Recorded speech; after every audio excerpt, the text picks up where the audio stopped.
Dear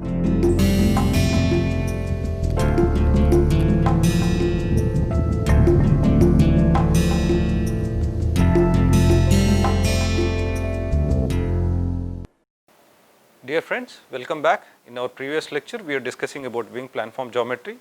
So now we are going to talk about, is there a difference between lifting characteristic of a 3D object, which is wing here, and a 2D object, which was aerofoil that we discussed earlier, right, which is the cross section of wing, right. So what we discussed about is the wing geometry.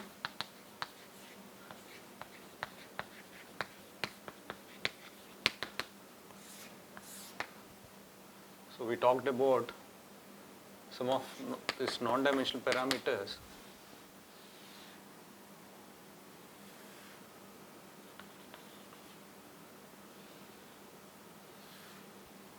Right.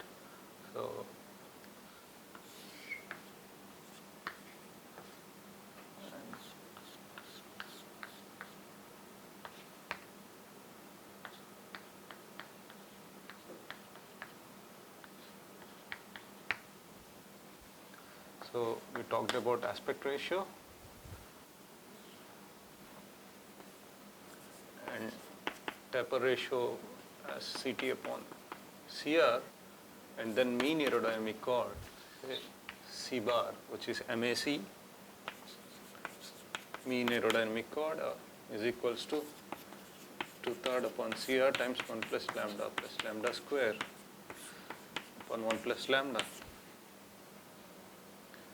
And then we also discussed about this location of this mean aerodynamic chord, location of MAC, span-wise location. Say this is the corresponding YMAC. So YMAC is B upon 6 times 1 plus 2 lambda upon 1 plus lambda. Now how do we proceed? First let us look at the theoretical aspects here, how to figure out the lifting characteristics of wing, right. So we are talking about aerodynamic characteristics of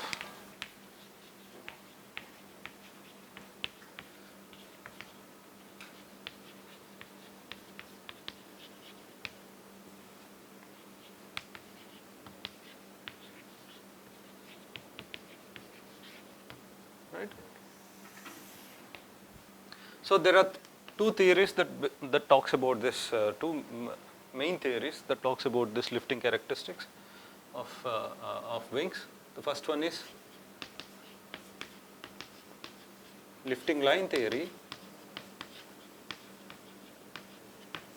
and the second one is lifting surface theory. So what lifting line theory talks about is high aspect ratio wings, right. So it considers the span-wise variation of lift, whereas it neglects the chord-wise distribution of lift, right. So the span-wise distribution is considered in this lifting line theory, whereas the chord-wise variation is neglected, right. In lifting line theory, so span-wise distribution is accounted, right. So chord-wise variation is not considered and hence suitable for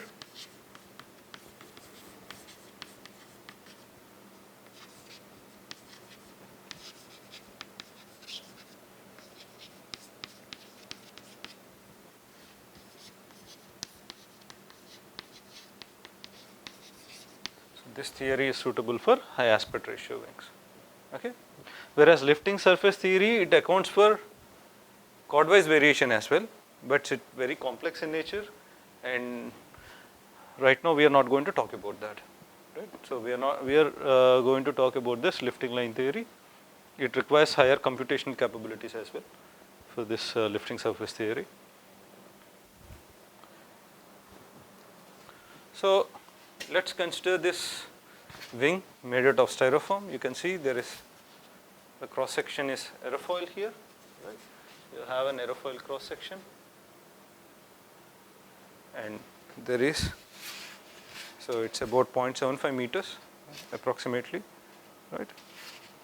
And moreover, it's a rectangular wing here, right? Now what happens, what will be the major difference here? So how the lifting characteristics varies with from an aerofoil to that of a wing, right? So what is the difference here? Now consider, so as we know there is a pressure distribution if you consider a cross section, right, at a given location. What you have is an aerofoil similar to the pressure distribution on aerofoil, you will have pressure distribution on wing as well. So there is low pressure and high pressure, low pressure on the top surface, high pressure on the bottom surface, right? So this abrupt ending, so wing is a finite object here, right, 3D object and of finite length. That means there is certain end here, isn't it? So at this abrupt end, so the aerofoil still have the same characteristics, right? There is a higher pressure distribution on the bottom surface and lower pressure distribution on the top surface. So because of this pressure difference across this tip, the flow tries to curl around from high pressure area to low pressure area. So that curling will form this tip vortexes, right? So now according to this lifting line theory, this wing is replaced, say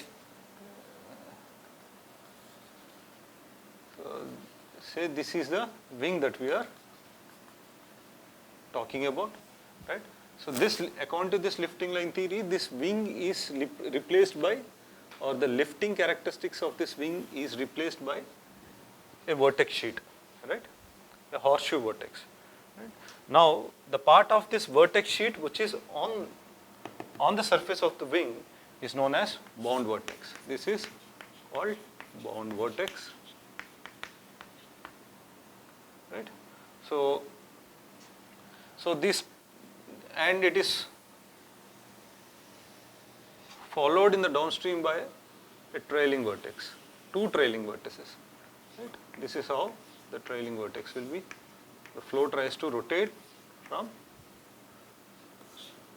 about the tips, from the region, right, from the regions of high pressure to low pressure, right? So you have trailing vortex here, and then this vortex sheet is closed by means of a starting vortex, right? So we'll see what is the starting vortex is. So what these two are the trailing vortices, trailing vortex, and then what we have is a starting vortex. This is how a horseshoe vortex is formed. So this figure is about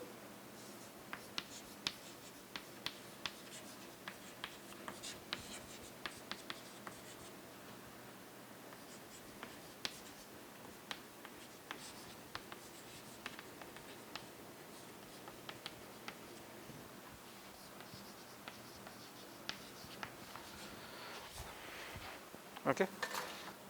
So do you remember our discussion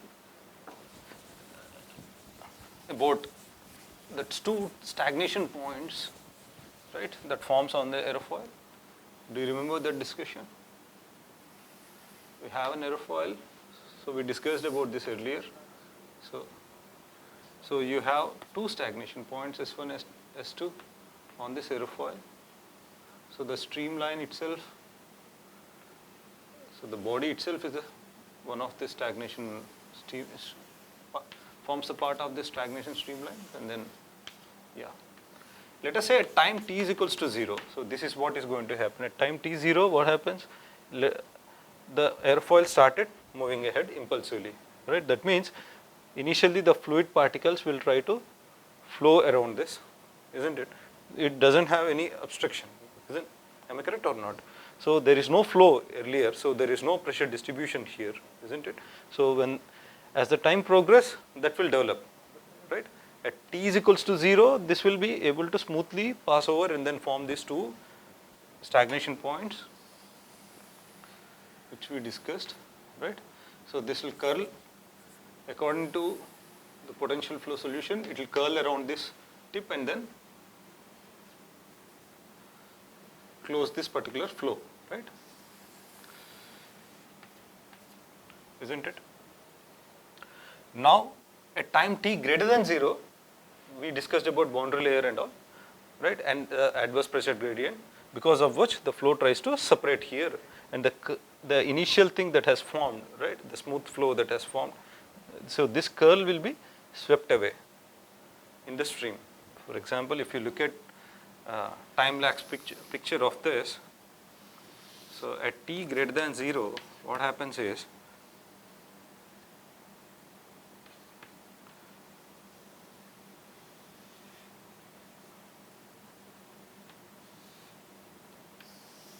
at t greater than 0, right?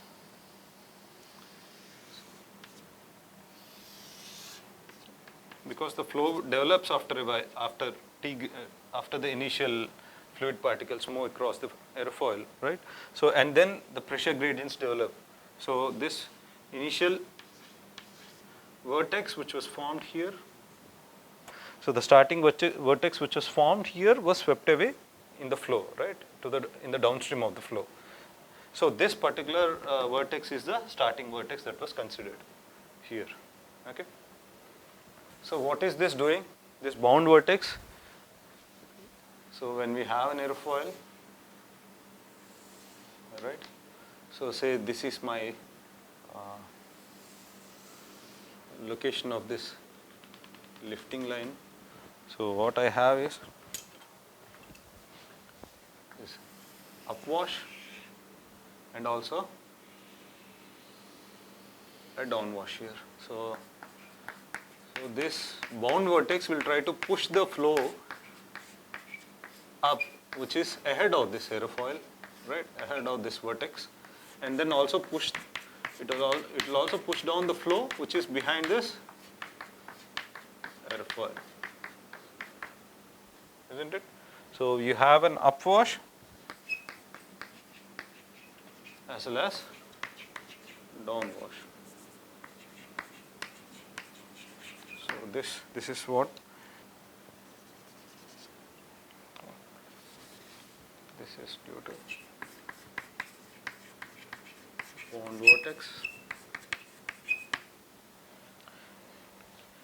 and this trailing vertex will try to push down, incorporate downwash, right? It will try to induce downwash ahead as well as behind the flow, right? It will also induce, it will induce everywhere, including on the wing, but the influence of this downwash is negligible in presence of this bound vertex, right? So it will try to induce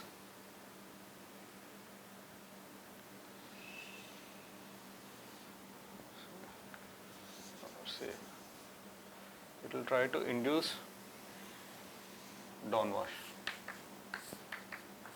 So don't consider these arrows as the magnitude here, right?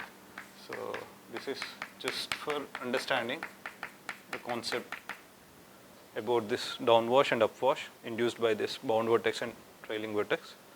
Okay. So a cumulative effect of these two, bound vertex and the trailing vertex,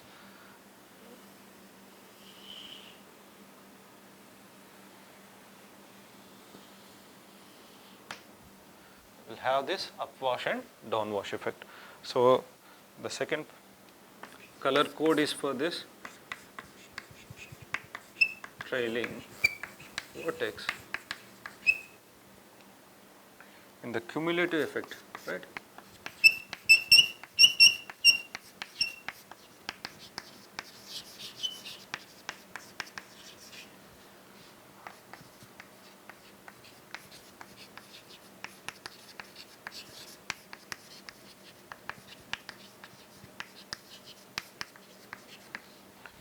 Okay, this is the cumulative effect by these two.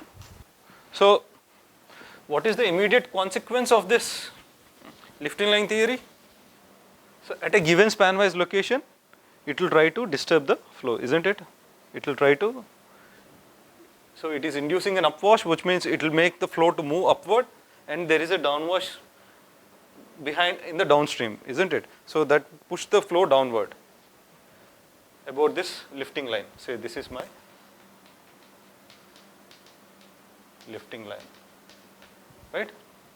That means the direction of the flow is altered at various span-wise locations. Am I correct or not here? So that is what we have to take away from this particular theory. So if the direction of this flow is altered, which means the angle of attack at that particular span-wise location will also alter, right? So, and we know the lift generated at this particular location will always act perpendicular to that free stream velocity or local velocity, not the actual free stream velocity, right? So now the lift at a given span-wise location will be perpendicular to the local velocity vector, not the free stream velocity vector. So to elaborate it more, we'll consider this picture again. So say this is an aerofoil of our interest. It's a span-wise location, right? So we have taken a span-wise location across this wing. So let that be the corresponding span-wise location. So yeah, we have wing here. So if you take any of this span-wise location here, right? So what you have is aerofoil everywhere, isn't it? So this particular aerofoil is represented here.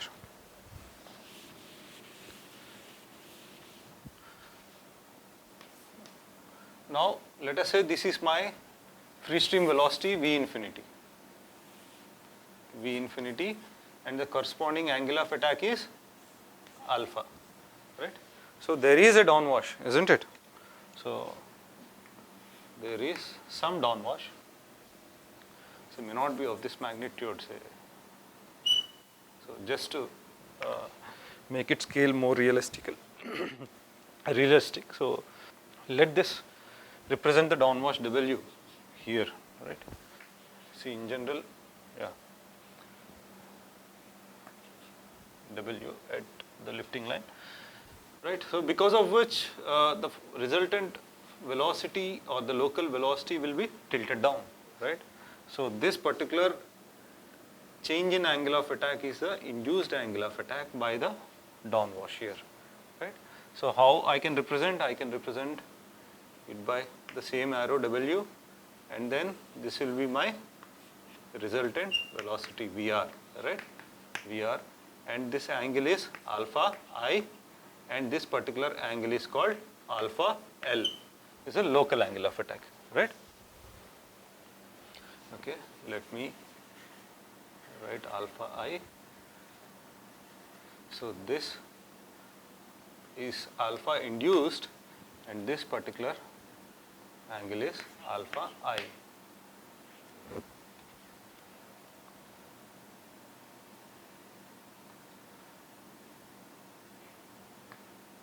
Alpha I. Fine. So alpha I is equals to alpha minus, so sorry, this is local angle of attack, right? This is alpha L. So this is minus alpha L is a local angle of attack. So what's happening here? Say this is the actual lift direction of this entire wing, because we defined lift is perpendicular to V infinity, right? It's a force component of the force, resultant force, which is acting perpendicular to free stream velocity is lift, and along the free stream direction is drag, right? But now, so because of this local angle of attack, right? So the lift has to act perpendicular to this resultant velocity, right? Or the local velocity here, which is VR here, right? So this is the direction of this local lift here, isn't it? So it has a component along the direction of actual lift, overall lift, as well as along the direction of overall drag. So this additional drag due to this lift is known as induced drag, induced by the lift, right? So you say this particular angle is what? Alpha I, isn't it? So this is alpha I and this is alpha I. These two are perpendicular and these two are perpendicular. So the corresponding included angle here is alpha I, right? So alpha I is equals to alpha minus alpha L. So according to this lifting line theory, this induced angle of attack is equals to CL upon pi E AR. AR is the aspect ratio of the wing,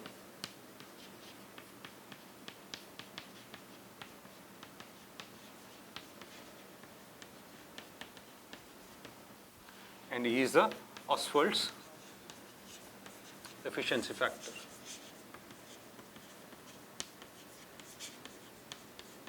So for an elliptic wing, E is equals to 1. That means it has minimum induced drag, right?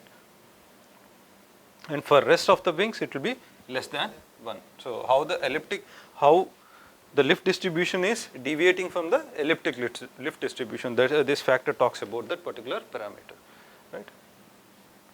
So what is the drag that is induced because of the lift is equals to, so you have lift here, you have a component here in the direction of drag, isn't it, sine alpha, right? So CL times sine alpha I. For small angles of attack, what we have is CL times alpha I, right? So if I substitute alpha I here, what you get is CL square upon pi E AR. So this is an important result which we'll be using later on when we discuss about drag, right? So this is the induced drag because of this local variation in the, because of this upwash and downwash effect, right, isn't it? That which varies the local velocity vector and hence the lift at that particular location. Right? So it has a component along the overall lift direction of the overall lift as well as overall drag, right? So the corresponding component of this lift in the drag direction is the lift induced drag, right? So which is equals to CL square upon pi E AR. So this is what we intended to use this theory, right? For this, we intended to use this theory for this particular derivation, right? So apart from this, we can also look at how the lift coefficient is varying with respect to angle of attack for finite wings. So what do you mean by finite wings? How it is characterized by definite length, isn't it?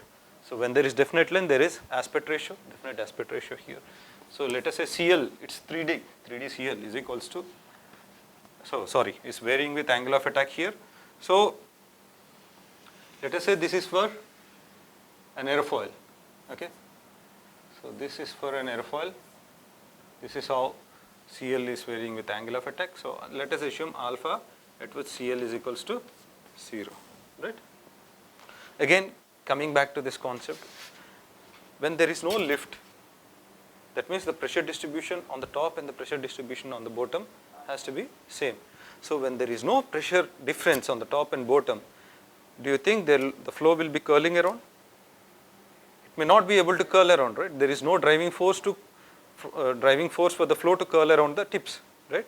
That means, so at zero angle, at zero lift condition, so the pressure distribution over the wing and a particular cross section should be same, isn't it? So that means the angle of attack for wing at which CL is equals to 0 and for the aerofoil at which CL is equals to 0 can be same, isn't it? Because there is no induced angle of attack there. Am I correct or not? Is it a decent assumption? Isn't it a decent assumption here, right? So with the increasing in aspect ratio, right, what happens is there is a drop in this CL alpha. So the slope is decreasing, right? So More or less, this is more or less a decent assumption here, according to me, right? So, this is for aspect ratio is infinite, right? So this is for aspect ratio 1, say this is aspect ratio 2, and this is the increasing direction of aspect ratio. Fine. Now let us relate the lift produced by aerofoil and the lift produced by the wing made out of same aerofoil, right? So let us consider a particular lift coefficient value CL here, right? So this, say this is my CL interest of my interest, and then the lift by this aerofoil is produced at an angle of attack alpha here, right? Okay. But whereas because of induced angle of attack, what happens is, let us assume it is produced by the wing at an angle of attack which is alpha plus delta alpha, otherwise alpha I, right?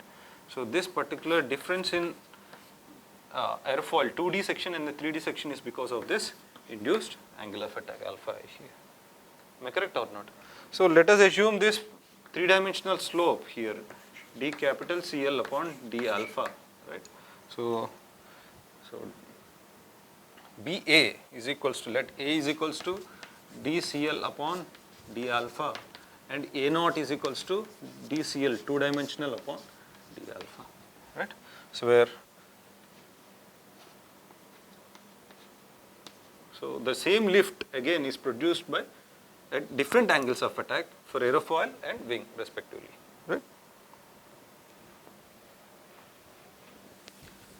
Which means the CL here is equals to,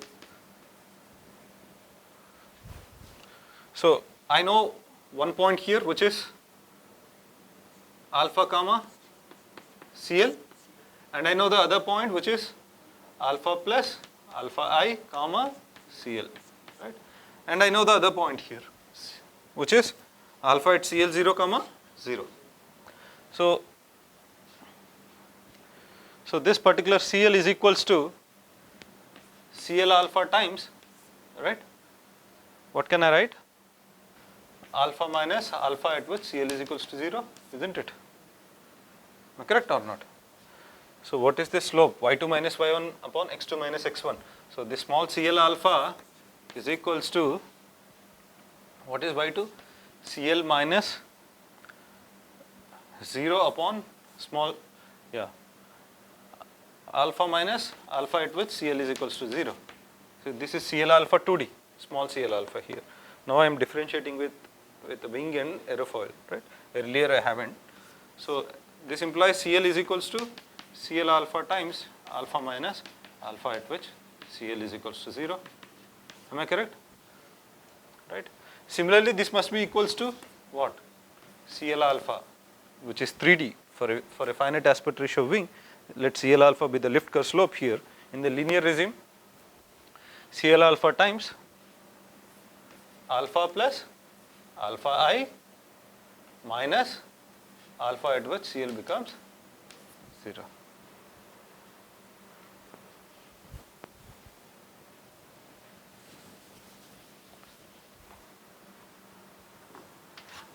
So can we relate these two expressions? So CL capital alpha is equals to CL 2D, CL alpha 2D multiplied by alpha minus, this is the total angle of attack because alpha CL 0 is negative. So this is the total angle of attack to achieve that CL with a CL alpha as slope of this curve, and then alpha minus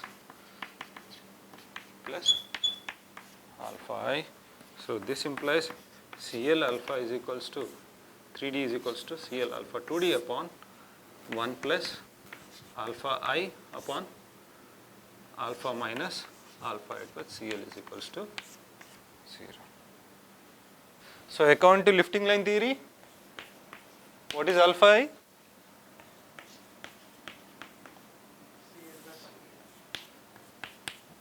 Yeah, this is CL, right? I can write as this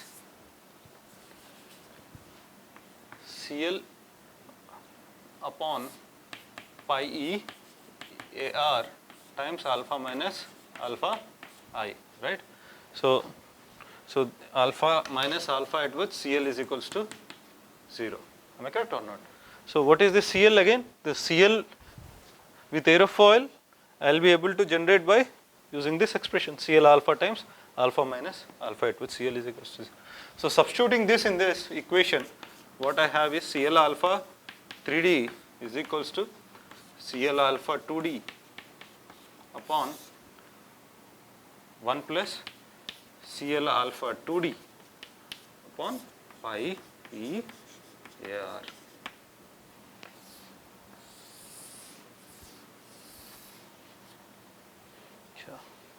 So this is the relation between lift curve slopes of finite wing and infinite wing. Right? Thank you.